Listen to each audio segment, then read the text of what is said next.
Yep, hello, party people. Well, you know what? That thing called Inktober is coming up in 10 days or something. And yeah, I'm not gonna kid myself this year. I know that I'm not gonna follow it like daily. I might as well just forget about that fabulous idea because it ain't gonna happen, okay? But I want to participate anyway because it gives me like an excuse to commit to something, so I at least will get an outlet, a place to be creative. So I am at the most joyful part of the whole exercise, which is to pick a journal or some sort of booklet to do an Inktober in. Like imaginary Lena thinks she's gonna do a whole Inktober, so I'm looking for books that got like those infamous 31 pages where you can pick a page for a drawing each day. Not like a complete drawing, but like a sketchy one. But knowing myself, I know that I'm not gonna do 31 pages during October, so I got almost like free hands this year. Well, I got these books. Maybe I should talk about them. Yeah, these two books right here are very precious to me. They were gifted to me about 2 weeks ago from my son. And yeah, I feel a little bit shameful by saying that, I'm the one in the family who's like creative by throwing paint and stuff on paper, but he's actually the one in the family who visits galleries and museums and whatnot, and it's kind of odd, because he don't really draw or sketch, so it's kind of strange. But 2 weeks ago, him and 4 other friends decided to take a huge train ride across the country, a 4, maybe 5 hours train trip to get to a vacant city called Aarhus, and it's not that vacant because it's like the second largest city in our country. But there was just so much stigma about this town Aarhus and the people living in it. So yeah, I'll get to that later. But anyway, there is a very popular and famous museum called Eros in Aarhus, and the whole agenda for taking that long trip was to visit the museum and also visit a structure made of an artist called Olafur Eliasson, which is a long explanation, so I'm just gonna leave it there. But anyway, I was so proud that, he is so cultural, that he's visiting museums and stuff, and he was so thrilled when they reopened and after COVID. So I guess that's what inspired these young guys to go on a road trip and visit a remote museum, because they haven't been out on their museum trips throughout 2020 and the early month of 2021. So yeah, but he came home with these 2 books, and one of them is kind of a joke. It's called Mom's One Line a Day, and it's because I got a very wacky sense of humor, if you ask him, and he's calling my humor for one-liners. I say something where you could end it up with like a drum saying do-do-do-do-do, that kind of humor. So he bought this book for me so I could write down my lame remarks and comments, because he says that there is one every day coming out of my mouth. So I think that's so hilarious. And it's a 5-year book, it totally reminded me of the Hobonichi, where you got 5 columns here, each representing the date March the 30th in this example here. So you every day can write your one-liner lame comment and then have it like, maybe see the development of the jokes. I don't know. But some people use these as journals to just write out a highlight of the day so that they can, I don't know when you should do it, but they can like flip through it later in life and then recall, oh yeah, that was that. So it's gonna be more fun to write it the longer you have done it. Because picture when you're down at year 4 or 5, every time you flip a page, you will be reminded of the past years. So I like this concept a lot. It was such a cute gift. And then he gave me this, which is like the ultimate gift for a person like me. It's a 1 sketch a day, a visual journal, and it is so cool. So. Oh, I got my address there. So freaking cool. It's on, look, it's gilded pages in the end. And then it's divided up almost like, you know, you have like half a page for each day. It's like dateless. And they have put numbers on the day, like day 1, 2, 3, 4. And then they shift in the sort of paper. So you got like square paper, no linear paper, and then you also have dotted paper. If you can see, like almost like bullet journaling dots. So such a cool book. Tons of pages in this, and they also have this kind of grid here, where it's almost like a math grid for making a curve or something. I just like the way that it's switching up the page layout, so it's not gonna be like the same page throughout the book. I know it looks like totally black and white when I'm flipping through it so fast, but seriously, every 4 or 5 page gets a different layout, so I like the diversity. Such a beautiful book. Also have this bookmark. Yeah, I think it's just called a bookmark. So, but love the colors. The gold with the gray is so beautiful. I'm gonna hoard it for a little bit and not use it for my Inktober, because I know that I'm not gonna be participating with great gusto in this Inktober, this 2021, because of my hands.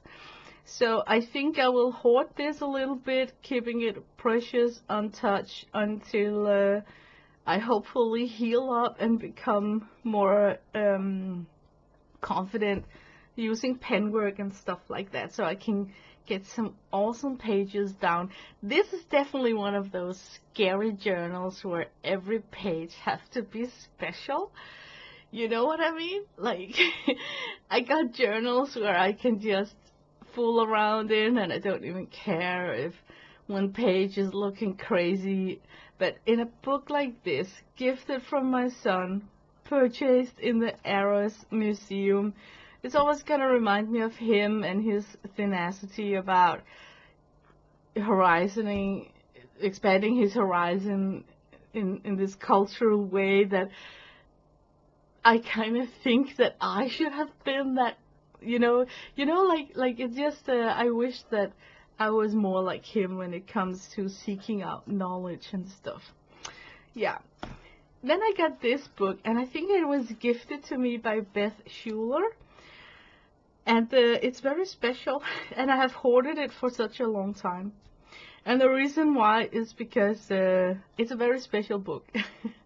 And I am from Denmark, so I keep reading the English quotes in this wrong, with like a gnarly undertone to it, because I'm skipping words, and that's been hilarious for me. So that's why I haven't really used it, but I see if I can come with some examples. What to say about this book is that it got like 41 pages, and each one of them got, I can just flip through it quickly. It's not set up like a calendar. It's set up with an inspirational drawing, an inspiration quote, saying, or poem from famous people, and it's about friendship. All the quotes is about socializing and friendships. So, and it got gnarly quotes like this one from Walt Whitman. I no doubt deserve my enemies, but I don't believe I deserve my friends.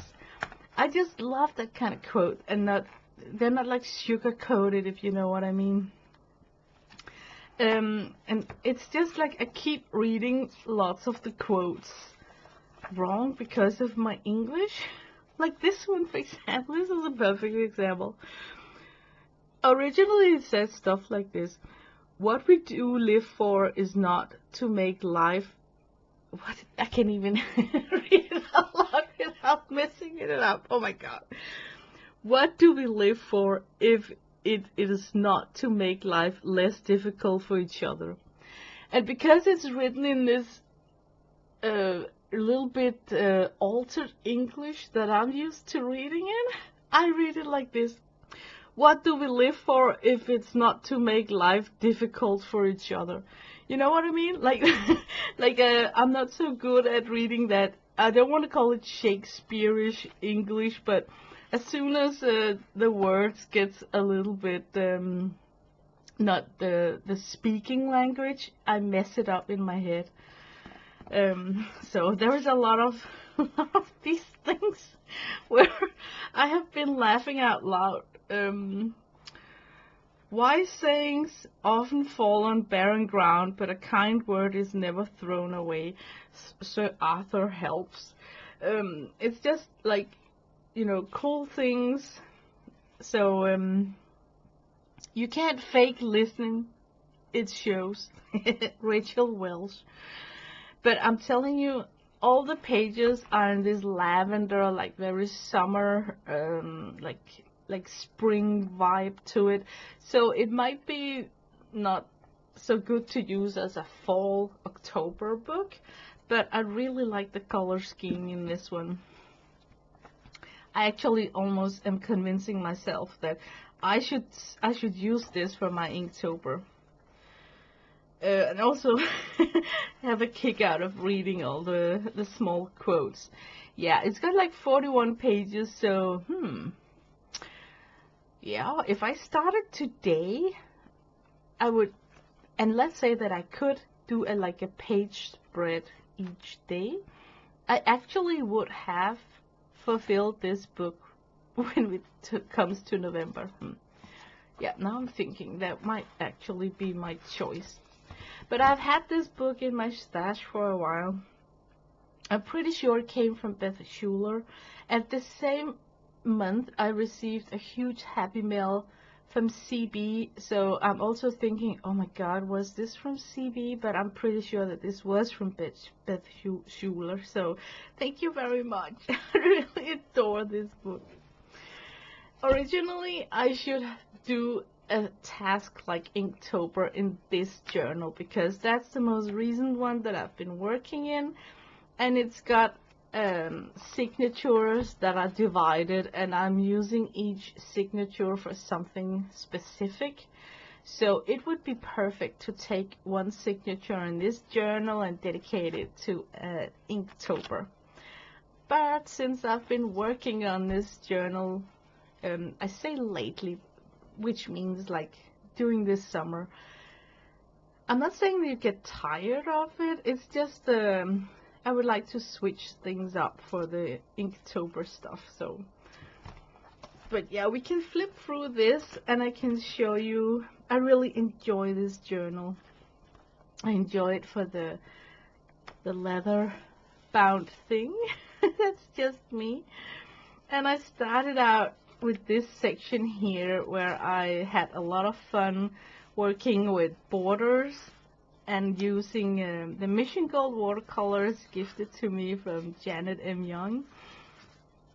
I also found an excuse to glue in some of my metal charms and small stuff like this fabric heart here. So I really had a good and fun time doing this first section, which is mostly like, I think all of these are watercolor. And then some journaling about what went on. Let me see. Oh, this is so cool. It's a watch from Monty Python, you know, that the Want Monster really want. Let's see if I can find a date. Yeah, June July. It's from July. Yeah, and then that signature ends and this one starts. And this signature is special because it's special in that way that I used this for a couch journal. So I took some washi tape and stickers and planted in the top corner of each page. And then when I'm sitting watching TV and stuff, I just draw what's on the sticker. And it's because without having any imagination and following along on something on TV, I think it's so relaxing that the color scheme and the motive is gifted to you by just looking at that tiny image in the corner. So I don't, you know, I just really like this. These are stickers from Daphne's Diary, I think. So not every page is filled out, but I have really enjoyed arting like that because it's just a little bag of colored pencils and then a portable watercolor palette, and then I use often the water brushes, you know, the ones that contains water in the barrel, and then I just sit and yeah make a little bit drawing. And then I stopped doing it because health things came in the way. And then because I couldn't, like, these are just printout of some of my wise aunt drawings. And then because I started getting pain in my wrist, I started to just glue in it. So what I did was that you can see like here, I glued in some things and then with acrylic paint just put a tone on the page. And then the idea is that I could come back like on this spread here and work on it. So here I just drew a replica on this, what's on the pattern paper up here, and then a face and then a frame around it. So the plan is that here I at least got some pages where it doesn't look like much because it really isn't, but yeah, it was just nice to just sit and glue things in and then do some paintings, and then hopefully with time I can come in and work on these pages. I don't even know if the camera is picking up the pale background paints that I've painted each and every page with, but it's like very subtle, very nice colors, so likable. And then I got two sections that are signatures that are not designated to anything special, but as you can imagine, right now it's like I got this collage section and then I got the sticker section. So it's a super cool activity book. So I think I should leave it like that because, yeah, you know, I will come up with a creative idea for these two sections and turning it into, can we say, like an activity book, like a grab-and-go book, where you kind of know what each section is designated to. So, yeah. Let's put this back on this shelf, and then yeah, I'm getting hot on this one. I should totally start working in this book. Yeah, my mind is set. I should. The paper is super slick and glossy, totally hot press. I'm not sure how it will take medias. Of course, I can always gesso on it, but on this stream here, let's do a test painting on one of these pages using a water-soluble medium, just to see how it takes the medium. I don't have any watercolor ground, but for sure if I had, I would prep these pages with such a coat because they are super slick. It's like magazine slick pages. Yep. Let me try and find some supplies. Okay, so I found some watercolors, just inexpensive craft paints. So I think I will try and use them on this paper. And I'm not going to do anything about the paper. I'm just gonna, you know, not coat it with anything. And then I recently watched Kathy Arbour's stream where she was using gouache, and it was really interesting to see how she mixed up gouache and tinted it with watercolor. So I was thinking, I want to try that too.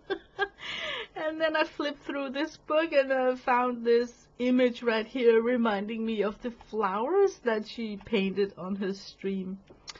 So, while looking for my gouache, I got a big tube of Pebeo white gouache. I stumbled over this. It's finger paint. It's poster paint. Very chalky white, and I seem to recall that it's getting old, so it's forming this skin up here. You know, it's thickening up. So of course I feel I should use this instead of my gouache. It's water soluble, very cheap, inexpensive kids material. I think I'm gonna spray some water in it actually. I got my water bottle here. I can put some. That was a lot of water. Okay, I'm gonna try and take out some of the water. Okay, let me just mix in some water with it. See if I can get it in a better condition. Not so gloopy. Kathy Arbour simply just mixed up her white gouache with watercolor, and the whole drill for me is to try not to dip back in my pans with a contaminated brush containing white gouache. So that's why I also picked this palette, because it's like a fun play palette. It's not like, I wouldn't be sad if I had to clean out pans that was contaminated with gouache. So for this experiment, I'm playing it safe. I like these pans a lot.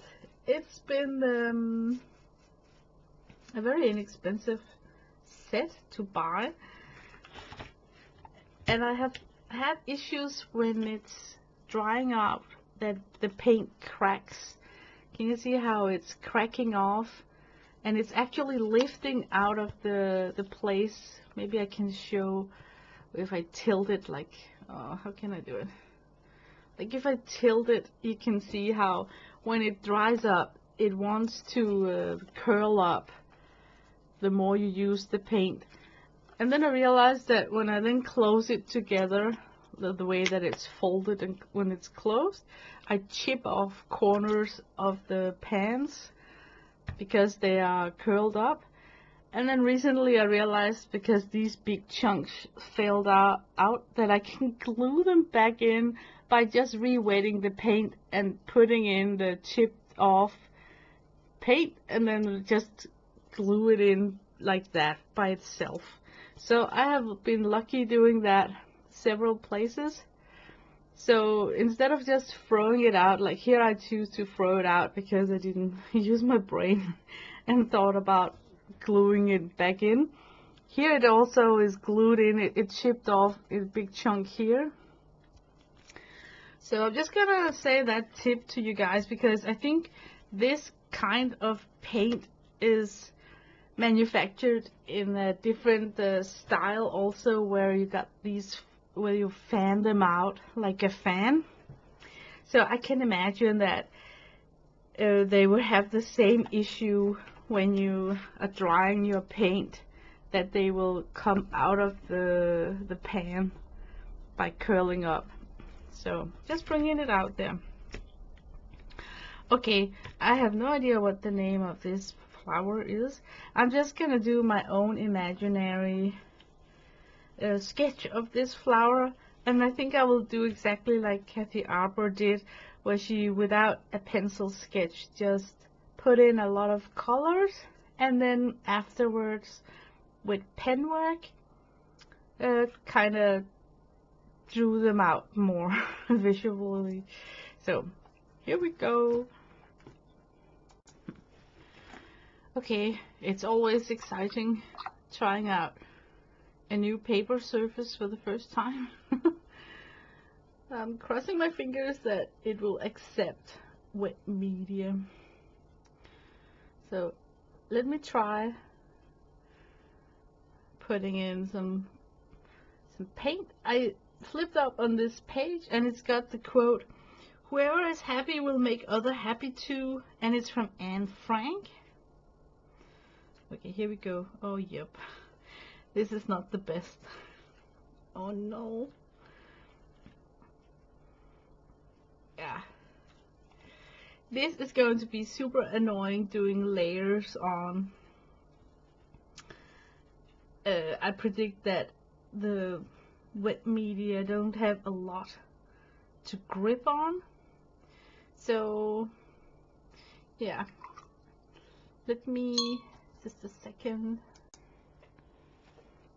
Okay, I can just tell that this is going to be annoying to paint on with watercolors. I think it's more suitable for markers, like naturally acrylic paint. Something that's kind of sticky could be like oil pastels, wax crayons, new color, colored pencils, of course, but it is kind of slick and no tooth to the paper. So color pencil you will run in the same issue with layering. So I think what I'm gonna do is that I'm gonna just randomly collage some items on it and give myself some surfaces of paper that's kind of willing to soak in some pigments.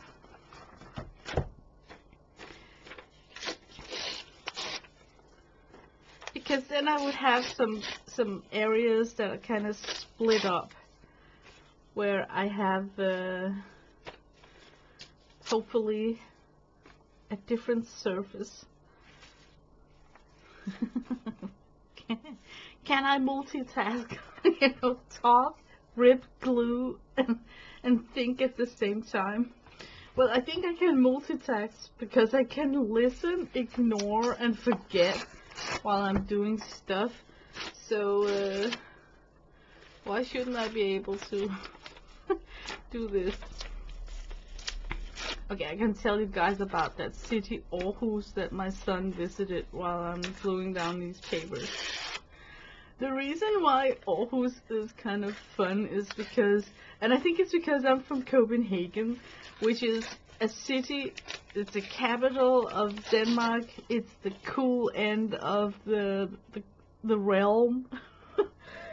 We think so ourselves, in such a degree that people from the solid island, not island, the solid ground that's connected to Germany, view Sealand, which is the island that I'm living on, as like a freak place where all the insane people are living.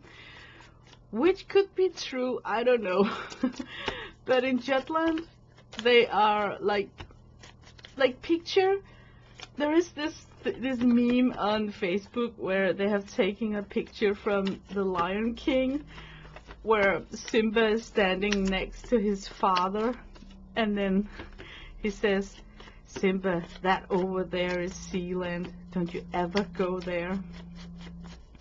And I think it started this joke about people from Aarhus is making jokes about people from Copenhagen and vice versa, you know. But throughout the realm in this country, there has always been, we call them Aarhusianer historie, like stories about people who lives in Aarhus.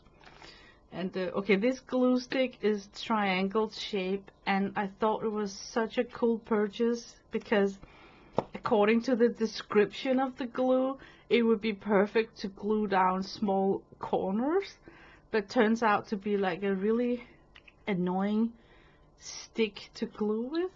And when you're done with it, there is this humongous area of unused glue that you're supposed to throw out because you can't scroll out more glue. So I am being this frugal idiot, just using it up. Anyway, you know those kind of stories woven into jokes. So a lot of jokes here in Denmark starts with, the original, like, 3 men walks into a bar. It would be 3 men walks into a bar. One is an accountant, the other one a politician, and the third one a guy from Aarhus. And then you immediately know that he's going to be the stupid one of those 3. And then we also have like a lot of jokes that starts with why did, and it's an example would be like, why did the guy from Aarhus take out a car door with him to the desert? And then the answer is, because if it's too hot, he can always roll down the window. Like lame one-liner jokes that could end with a drum solo going da da da da. Another one is this, like, why does men in Aarhus build round horses? Not horses. Round houses? Because then the dogs won't have a corner to piss in. Yeah.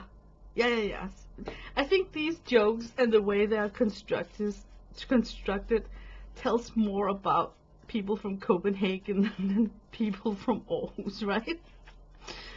But, yeah. Anyway, Aarhus is, got that stigma about it because we were making fun about the people who lives in that town. And before my son, he went to Aarhus, there was this thing in the news, and it really cracked me up. There is a wood in Aarhus where apparently they have had this huge issue with people randomly squatting down and shitting in the forest. I know, it sounds crazy. But for the first time in the history of my country, our government had to manufacture a sort of public sign telling people that you're not allowed, it's illegal to squat down and take a shit right here. So for the first time in this country's history, they had to create such a sign.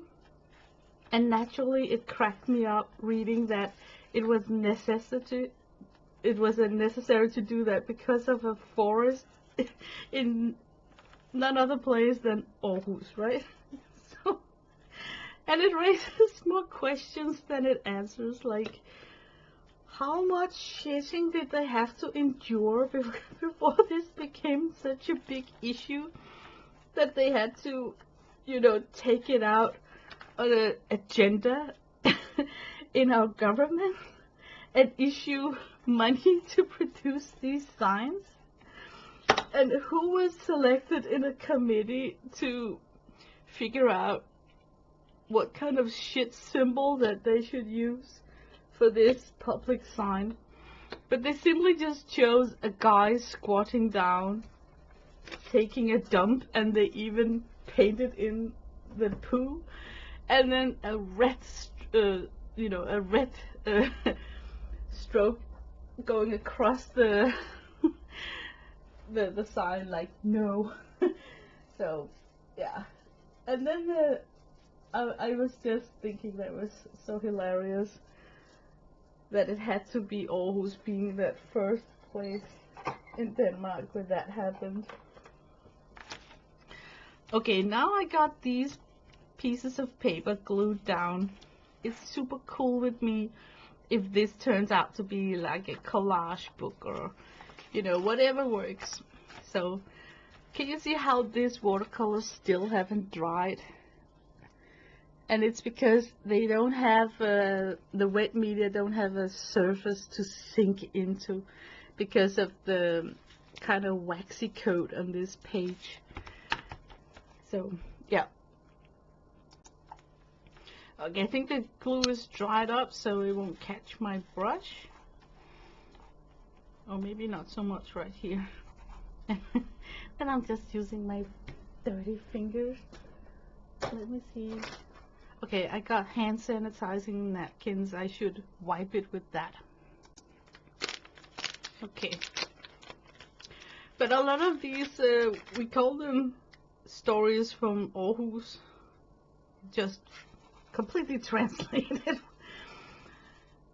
They are a spin on words, you know. And so it's very difficult for me to translate some of them and make them make sense. And which is a quality that us Danish people has not been that good at. If you think about, we had this minister, he was talking about how to prevent pollution and become like more green, you know, like there was this G20 meeting where they had to come up with a lot of propositions how to save the environment. And then here in Denmark we are very fond of windmills, and we built them out in the sea so they don't disturb and take up so much of the land area, and we've been like really good at developing technology with windmills.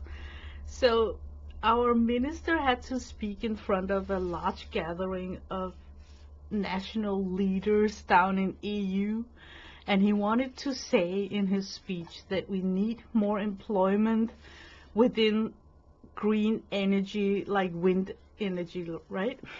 But what came out of his mouth was this: I can only say follow Denmark's example because this world needs more blowjobs. So what he actually said was that he completely translated a Danish way of saying that we need more development with future jobs involving wind energy. And the same with these Oceania stories. I can't really translate them because it's a spin of words and it will come out really strange. But there are a ton of them. Let me see if I, while I'm painting, can recall just some of them. I know one of them is this: why does there only drive like yellow, red and green cars in the city of Aarhus?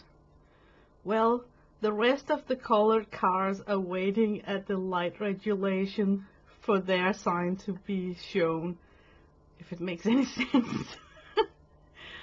And then there are just so many. Also something about why does people from Aarhus sneak when they're passing a pharmacy? Because they don't want to wake up the sleeping pills. And it's because in Denmark we call them not sleep pills, we call them sleeping pills. Yeah, okay. that was yet another really bad example of lost in translation, right?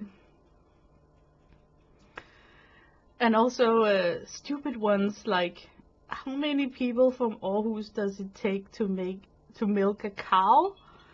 20. 2 who's holding the tits of the cow, and then 18 to lift up the cow, to lift it up and down. You know.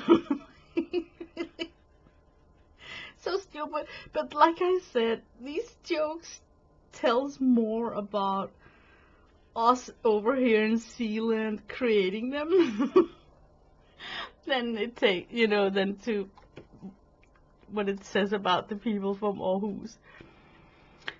Let's see. Why does people from Aarhus take on nice clothes during a thunderstorm? Because they think they're getting their pictures taken, you know, because this thunderstorm is like a light going on, like the flash. That's so stupid. Okay, maybe I should concentrate about this painting. I should go back with more of this magenta light color up here. I can see that the lavender and purple colors from this palette got a lot of white in it. It's very obviously when it comes and hit papers like this, which color contains white and which doesn't, so it makes me feel positive about this gouache mixture. Is going to work well in a journal like this. I think I will spread out the flowers, so it will not be a beautiful bouquet like an assemble in a bouquet style, but just randomly wild flowers going like this.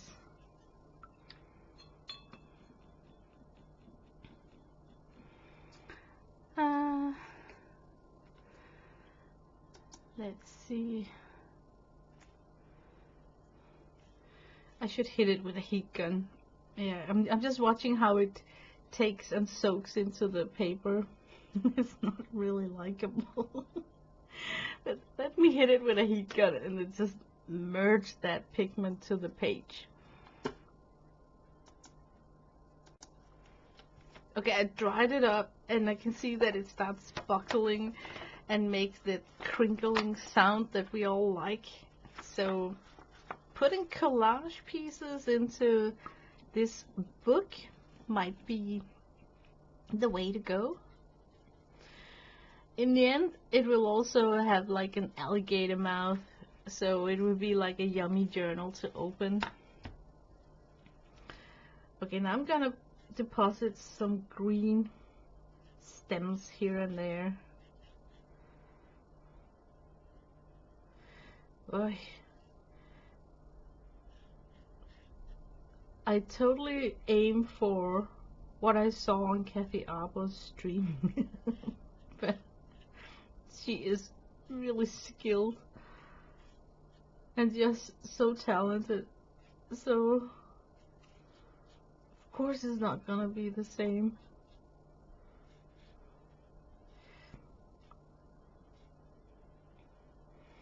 I think I want to do exactly like her with just adding the watercolors first, and then when that's dry, go on top with a mix of watercolor and the poster paint.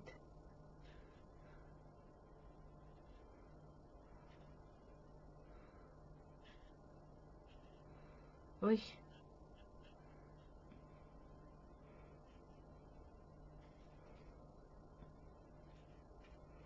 Yeah, it's really a difficult paper to work with.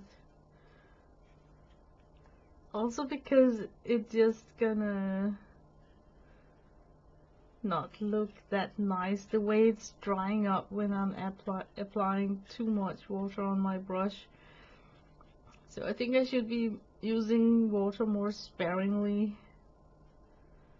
Let me see if I can get some splatter in.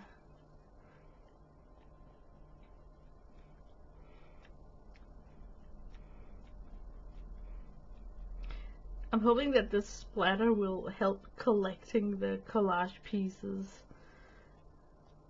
together.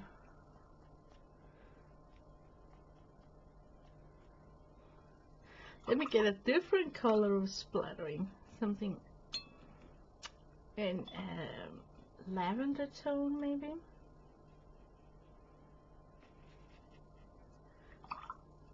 Ooh, that was like a really not a charming tint that got. I think I got green in my brush. I kind of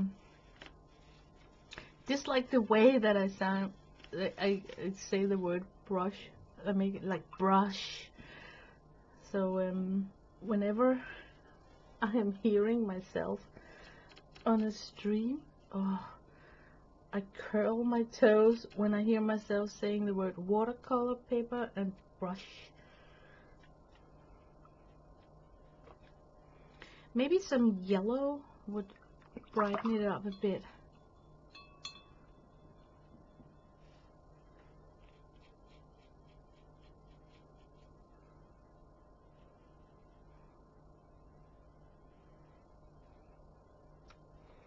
Yeah.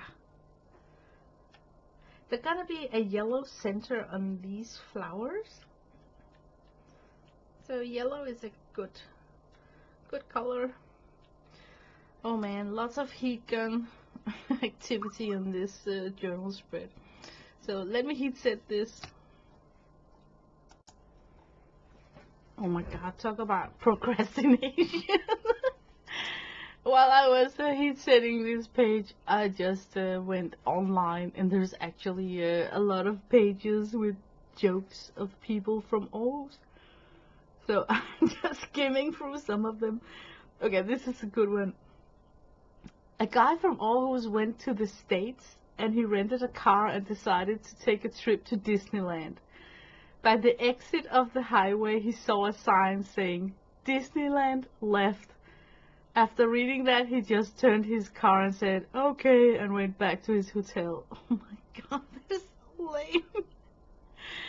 And then there's also this one. They are a guy from Copenhagen and a guy from Aarhus, and we already know who's going to be the smart one here, right? Went to the movies, and when they came to the part where John Wayne was about to be encountered with an Indian, the Copenhagen guy says, I bet that John Wayne is going to be knocked off his horse right now. And then the guy from Aarhus takes the bet. When they come out, the guy from Copenhagen collects his winning and says, okay, I kind of cheated a little. I saw the movie before. And then the guy from Aarhus says, so did I, but I didn't think that John Wayne would fall for the same trick twice. Yeah. Let's see. Yeah, a lot of them is like a spin on Danish things, like we call it to shoot a shortcut here in Denmark. So there is this joke about why does people from Aarhus wear guns? Because they use them when they're shooting a shortcut. Okay, this one I can actually translate. Why does people from Aarhus doing the spring sitting down at the harbor? They're waiting for the heat wave. A lot of these are just so lame. What else?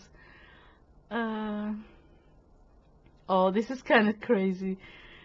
A helicopter crashed down to a cemetery in Aarhus, and the news guy said, this is a big accident. So far we found more than 300 dead people. Yeah, I'm telling you guys, these are like really stupid. Really stupid.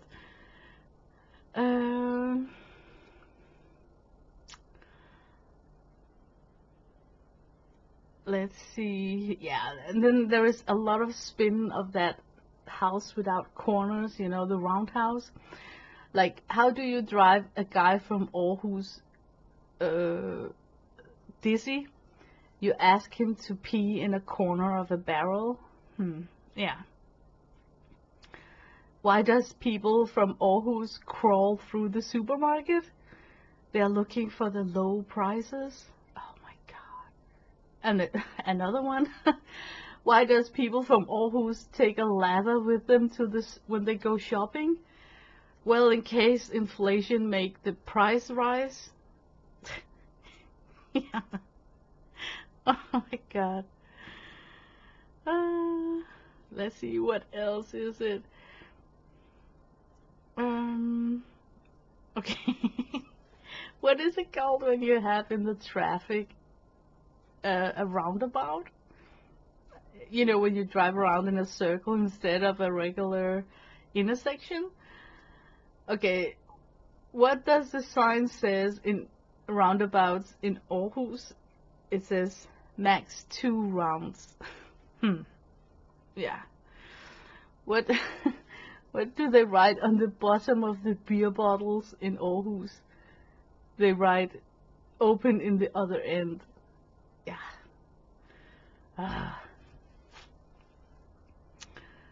Uh,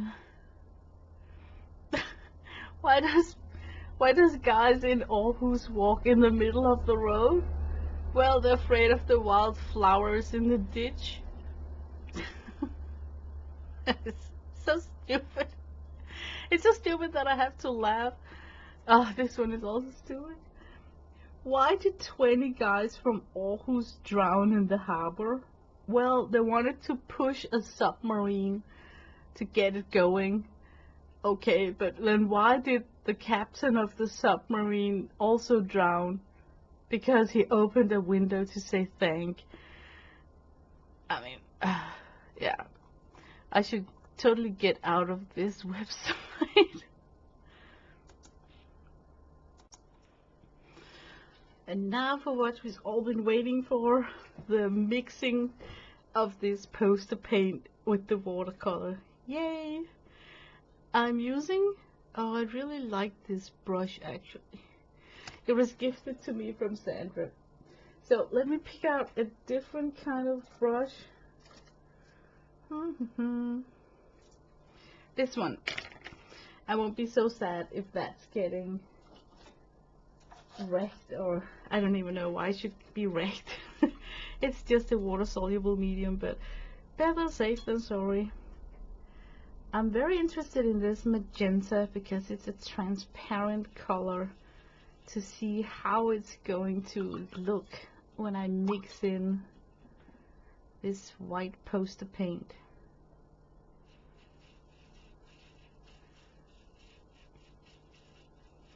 I'm hoping for it to become more opaque.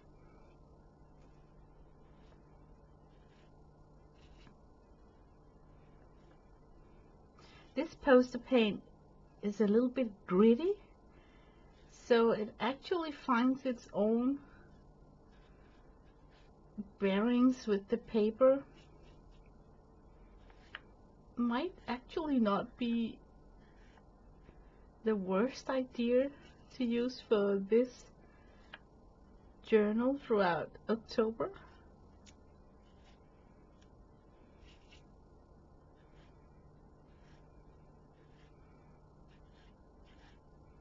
Man, I am really doing a lousy job with this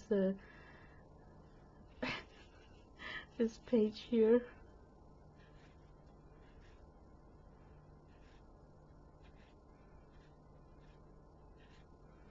Oh my god. My only hope is that the camera will make it look so much nicer than in real life.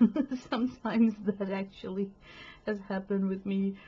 Well, I'm streaming and then I'm thinking like, oh my god, it looks like a mess on my page, and then I look up in the computer screen and it actually looks kind of okay. So I'm praying for the same here.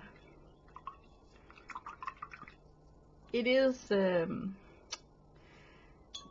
bit, I don't know, I don't really know how to explain if I like it or if I don't. I think I should stick to like gouache rules, which is less water on the brush and just use the moist from the poster paint as liquid.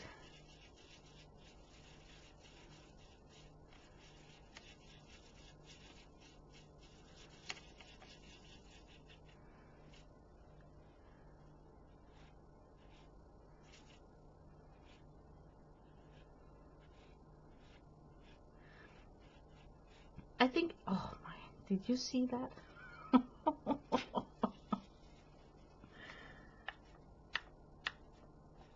Let me just get rid of that stroke. I think I should find a quote about happiness on the internet. Because the quote on this page was, like I said, a quote from Anne Frank saying, "Whoever is happy will make others happy too."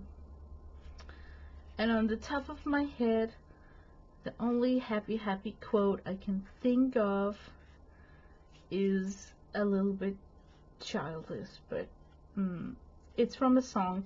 You know that song, "If you're happy and you know it, clap your hands"? There is this quote saying, "If you're happy and you know it, thanks your ex." So I think because that's the only one coming inside my skull, I should use that one, right?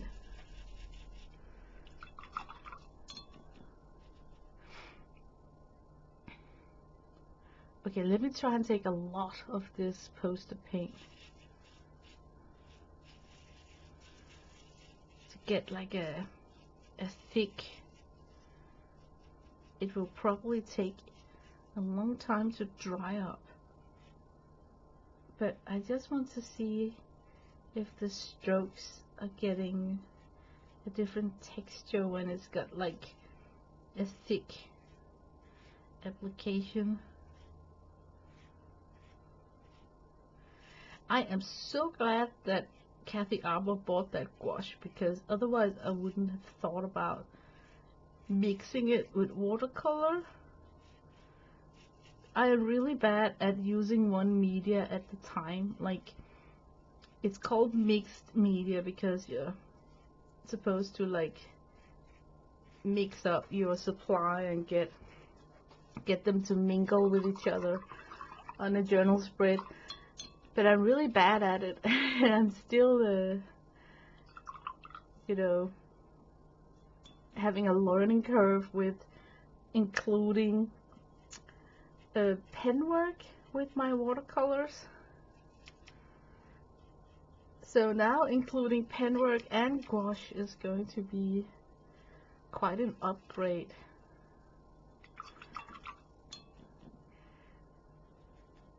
Often it's a good situation if you're making something in acrylic that you can go on top of pre-existing layers and make dimension in that way. And I kind of find it difficult to work like that with watercolors because they're not opaque. So having this tool that you can grab for gouache in a watercolor painting and get more opaqueness is quite a good thing. The trick for me is to remember not to go from here and into the watercolor pans, because then they will be contaminated. But it ain't worse than I can just okay, now I'm gonna do it because I need more pigment. I can just put water on the pans and then cleanse them out like that. Okay, I'm so not fond of these flowers. My last hope is that when I put in the yellow center, that they will become more likable to look at. Now I want to try the green with the gouache. I'm hoping that it will brighten up the green into a lighter shade.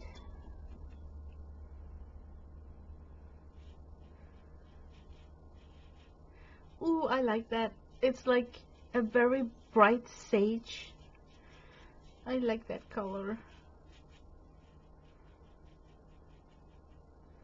In general, it just feels good to use up this jar.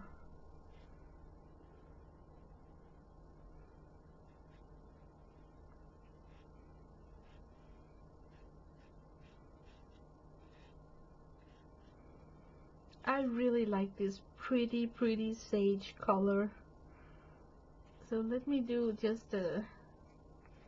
some single green strokes here and there.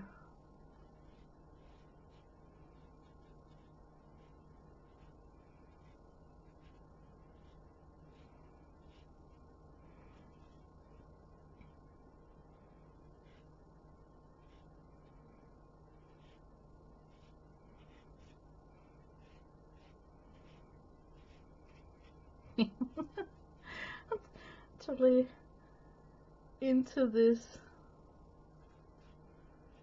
You have to really be careful when, or I have to be careful when I got stuff like this, not to make it too messy, if you know what I mean.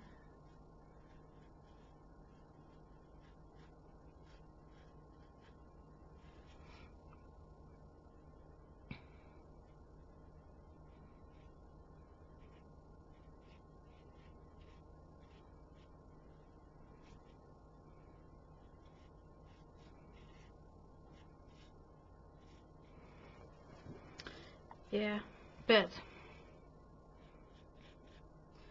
this is definitely going to be the way that I'm gonna work in this journal with this gouache. The poster paint dries up super fast. It dries up faster than the watercolor,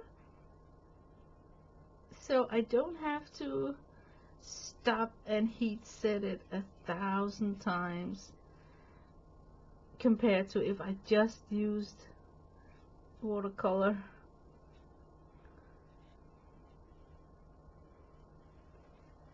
Like it. Okay, I'm gonna clean up my palette, but let me see if I can splatter with it. It seems a little bit thick, you know, like, okay, it comes out in chunks.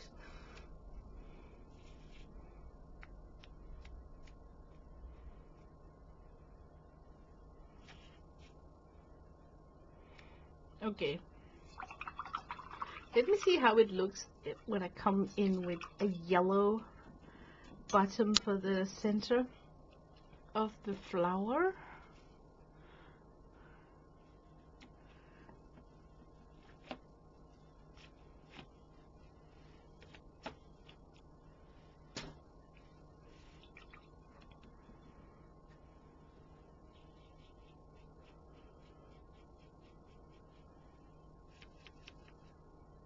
I think I'll need a lot of yellow.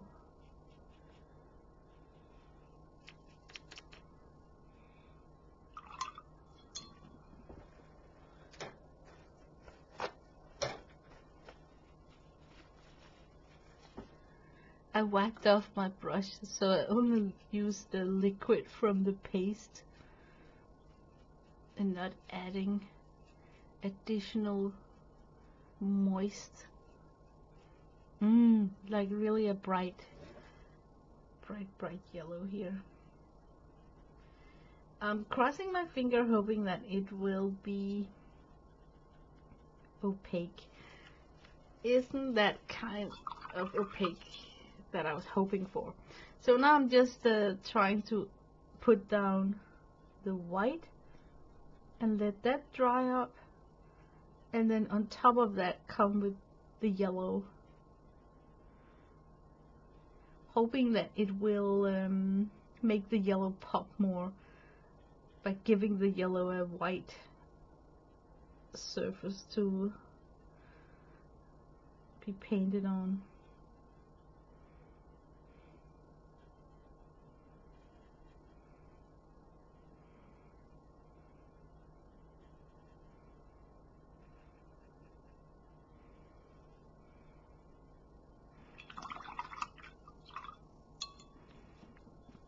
Okay, I need to heat set this.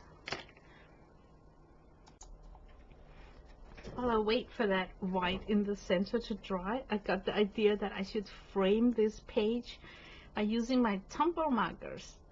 And since I got like blue here, I should go for like this turquoise frame to have the blue show up elsewhere. And now suddenly I'm thinking that I should write the word happy in the border. So let me see if I can do that. The border would come, it has to come here, otherwise it will look strange.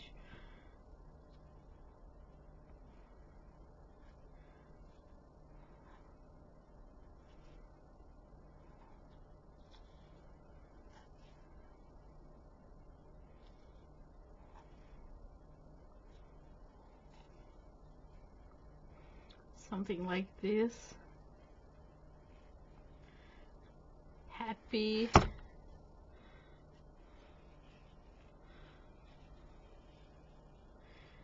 Oh, and then maybe repeat it over here. Happy.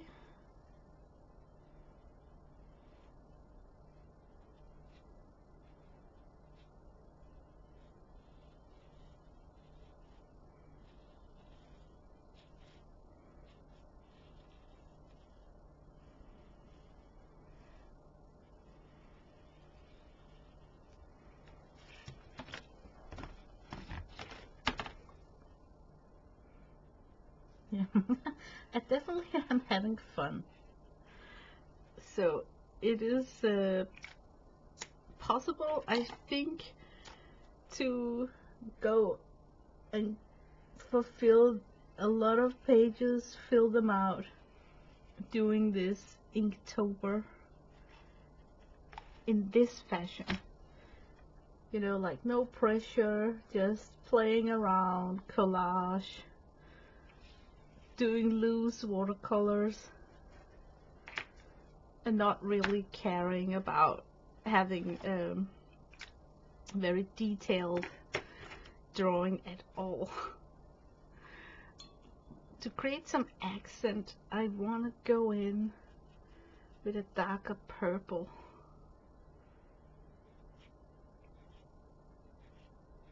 Just to get some dimensions I'm hoping for.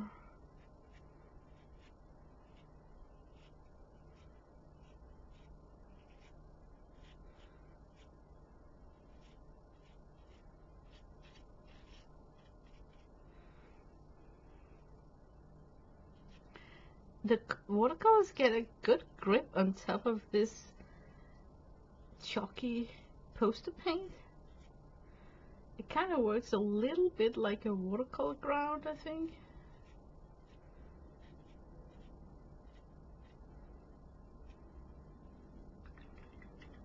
Let me see if I can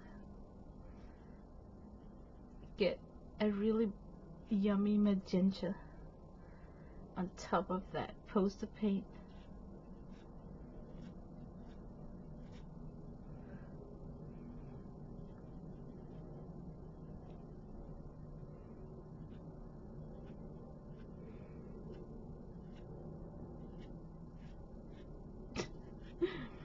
The position of my fingers makes it possible for me to do a stroke in a different, you know, in a very specific direction. So I'm probably only going to do that here.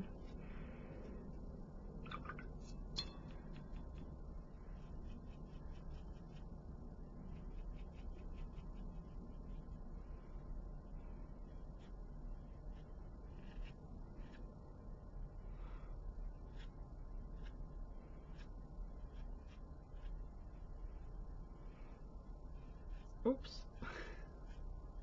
Yeah, I'm really quiet because I'm super concentrated. I don't want to put my hand to rest on this page because I'm totally gonna smear out.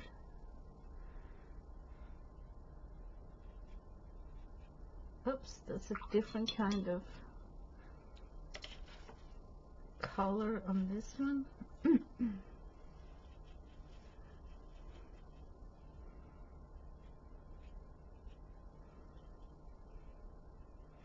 Okay, give it a rest. Now I'm gonna try and come in with the yellow.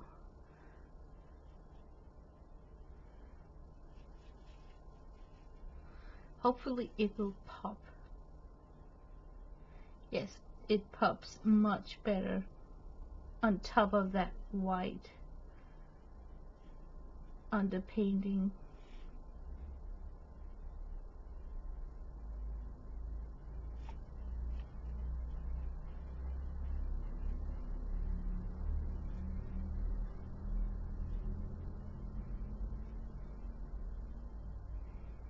These are so easy, these flowers, to do in a messy way, if you know what I mean. Like, you can't really go wrong.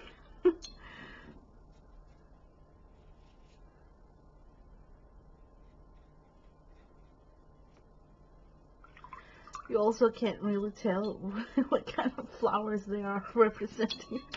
Oh my god, you can see I got like no control over my hands. Okay, I like that quote. If you're happy and you know it, thank your ex. So I should totally write that somewhere. I want to do it like right here. So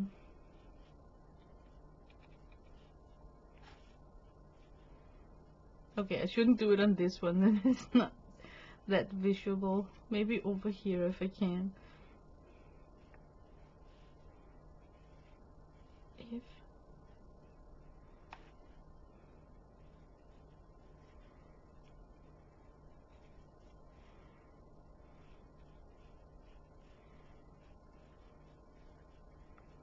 If you're happy, and then maybe with a smaller tip, if you're happy and you know it, and then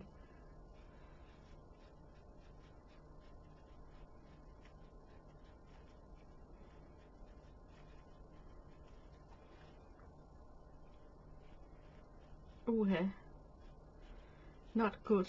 Can you see how it's repelling from the page? I need something more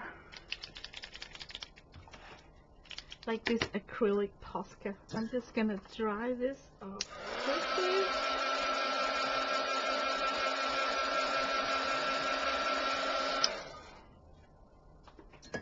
And it is because of that coated page.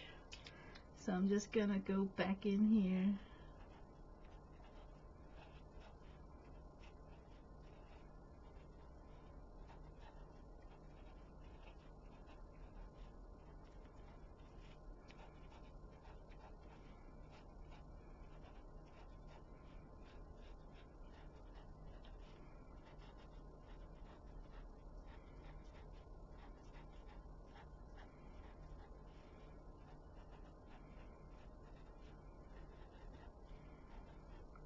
Thank your ex. Okay, and I've been with my hubby for like 27 years. So my ex is like 28 years back in the past. So talk about carrying a grudge. But no, I'm just kidding. I like this. Turns out to be like a cute page. I think maybe I got space up here to do one of the flowers in like a really like a big scale. So now I should like really stay focused with doing a good job on just one flower. Is that too much to ask?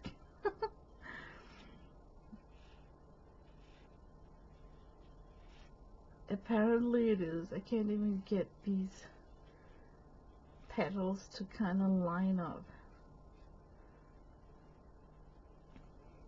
Okay, that was the first coat. Let's go in with the gouache. I think I need to clean up a space here.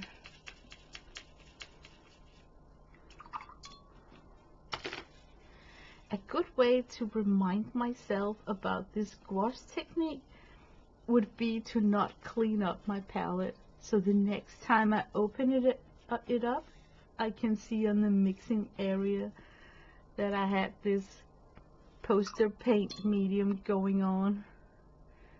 And it will hopefully bring back the memory of trying to take out this jar.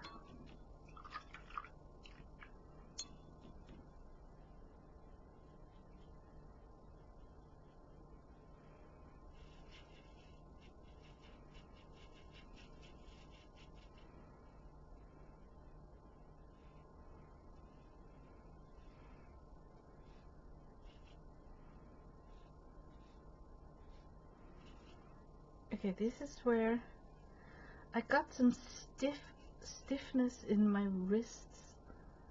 So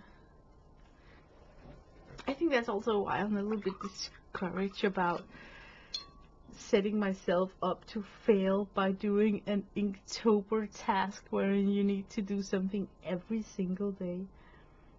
So I'm happy that I at least got this journal where I started on a random page inside the journal and that is going to work from front to back. Oh Lord, the first time I had to do an Inktober, I sat down and then I wrote all the prompts and then I numbered the pages in a tiny journal. So it was like fun to set it up, you know, like doing all the prepping, but it kind of backfired when I didn't fulfill the whole Inktober task. So suddenly I ended up with this journal with pages that was designated for something else. Look, I can't even wait to put in that yellow before it dries. So now I'm kind of making it more difficult for myself. Okay, time for heat gun.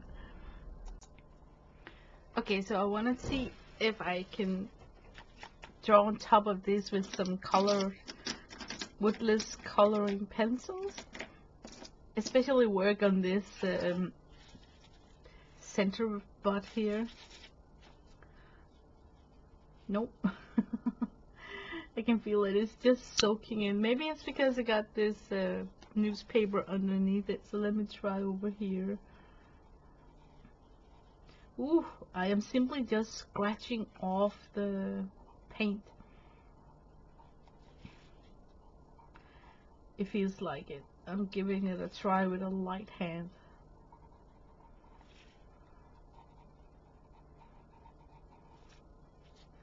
Yeah, it's not so bad once you get going.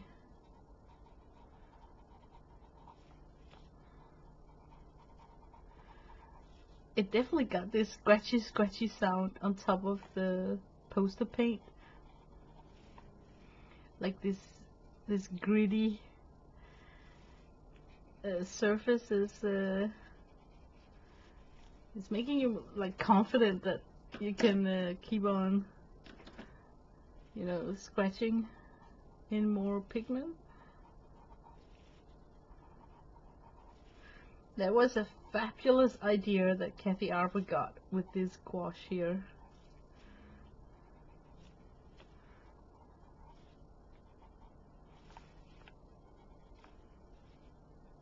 I got some gouache from Arteza. I think I got some left in a palette somewhere. Maybe I should dig it out.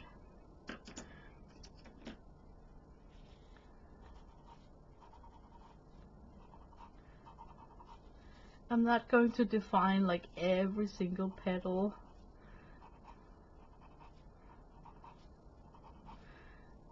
Because to tell you the truth, I can't really tell on my drawing where they start and where they end. It's so sloppy done.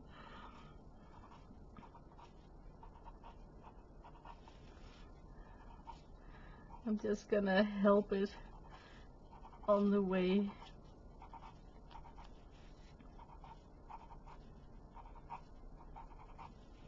But yeah, definitely I think I will revisit this journal as often as possible. It's fun to work in.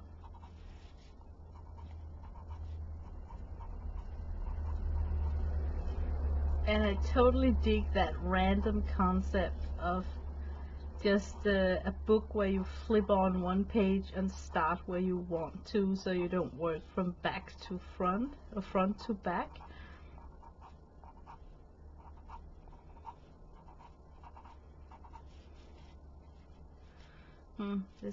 This flower got like a crazy angle.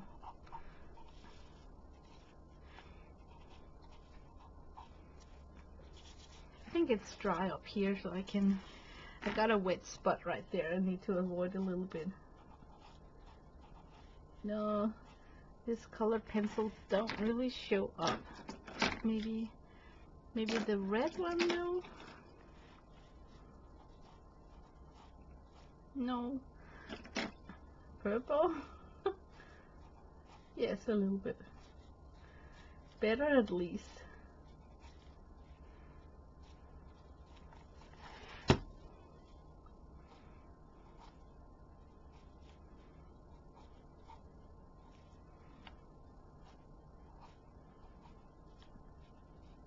Yeah, this was a nice one.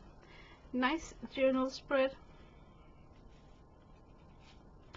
I digged for my creek cutter today. Oh my god, Devon Rex for Art, she made an upload where she used masking tape to create some faux stamps. Now I'm totally butchering the name of her stream, but I got some of that ink that you use, oil-based ink that you use for linoleum's plate, and then I don't have any strength in my hands to cut out my own thing. So I was thinking about using my creek cutter and then cut out some raised paper on cardstock, gluing them together on a piece of paper, and then try and roll that linoleum press ink on top of it and see if I can stamp with it like that. So today I was like totally digging out for my creek cut cartridges. They are like put away really long, you know, like I really had to dig for them. So I think my next stream will be using tips and tricks from Devon Rex Art's tutorial, and then use that oil pressed ink. Yeah.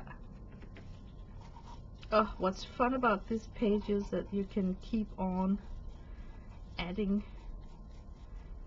This is like really the fun part, like no brainer, just actually really relaxed. Yeah, for sure. This is going to be my Inktober. No topic, not following any of the suggested topics to draw doing Inktober, but simply just having fun in this collage style book and making a lot of loose sketches like this, using up that poster paint I got. I actually got several color hues in that poster paint. I used to jelly print with them. It gives like a fun texture and a fun result.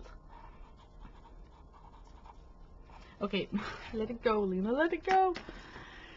This is my spread. Let me see if I can zoom down the camera. Thanks for watching and listening to silly me today. To tell you the truth, it's in the middle of the night. I can't sleep. I'm a little bit sleep deprived, so hence why I'm so goofy on this stream. But thanks for spending time with me, and hopefully I will be back working on the tutorial from Devon Rex. Bye bye.